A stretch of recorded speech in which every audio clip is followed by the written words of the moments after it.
On est avec Luna Mézières, pilote féminine de Jetacel. Luna, est-ce que tu peux te présenter? Alors bonjour. Bonjour. Je me présente, je m'appelle Luna Mézières. J'ai fêté mes 20 ans il y a très peu. Donc je suis pilote Jetacel depuis plusieurs années maintenant. Donc j'ai commencé en loisir comme tout le monde et puis avec le temps on s'inscrit dans le monde de la compétition. Donc j'ai commencé en run GP2, en catégorie run GP2 sur le championnat de France. Auquel j'ai participé pendant 2 ans.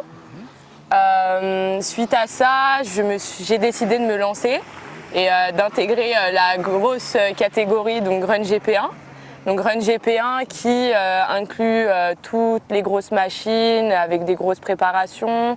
Donc toutes ces préparations d'ailleurs faites par mon père Fabrice Mézières, à qui je dois énormément, car c'est grâce à lui que je peux pratiquer ce sport qui prend énormément de temps et d'énergie.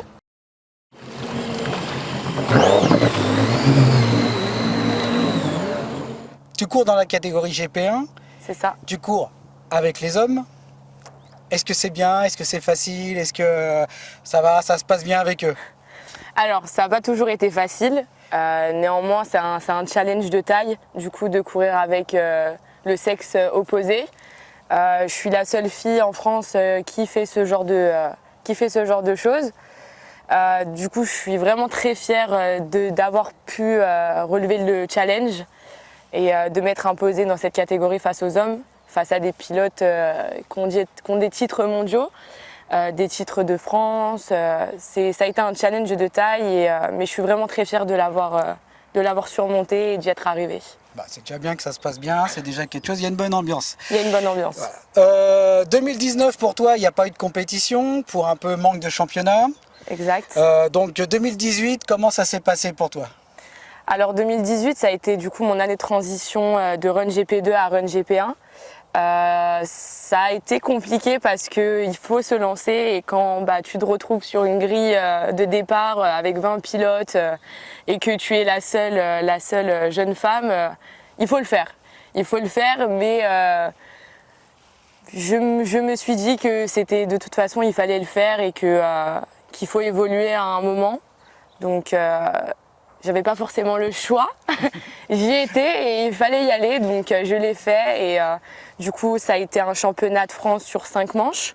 Donc la première manche s'est jouée à Sainte-Maxime, qui fut aussi ma première course en mer. Donc ça n'a pas été évident, ça a été extrêmement physique, mais j'y suis arrivée et j'en suis encore une fois très fière. C'est très bien, en fait le principal c'est de prendre du plaisir. Exactement. Tu cours sur un Sea-Doo. Est-ce que tu peux nous expliquer un petit peu ta machine? Alors ma machine du coup c'est un Sea-Doo, donc RXT 300. Donc à la base c'est un jet standard mais qui au cours du temps subit quelques modifications. La préparation, c'est ton papa qui l'a fait? Exactement, donc mon père qui prépare toutes mes machines, mon coach aussi. Oui, il fait tout. Oui. Il fait tout, il fait pas mal de choses en effet. Et puis du coup, oui, donc Run GP1, tout est possible, toutes les modifications sont possibles sur la machine. Et après, tout se joue au niveau du physique. C'est sûr que là, ça commence à être des machines un petit peu plus virulentes, donc Exactement. il faut s'accrocher. On est en fin de saison 2019. Pour 2020, qu'est-ce qui est prévu pour toi?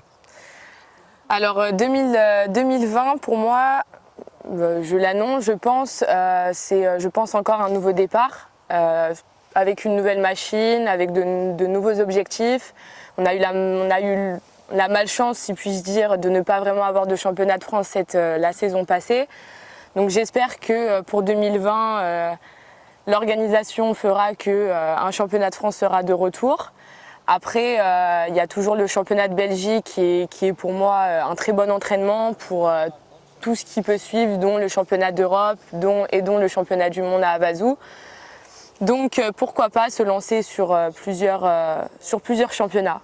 D'accord, écoute, j'espère qu'il y aura un petit peu plus de courses l'année prochaine. J'espère aussi. Pour la saison 2020, là je sais que c'est un pourparler, maintenant on attend. Merci Luna de nous avoir accordé cette interview. Merci à vous d'avoir accordé du temps à notre loisir et de m'avoir choisi pour représenter notre sport et surtout ma catégorie, les jet à selle. Merci beaucoup et puis on te suivra pour 2020. Merci.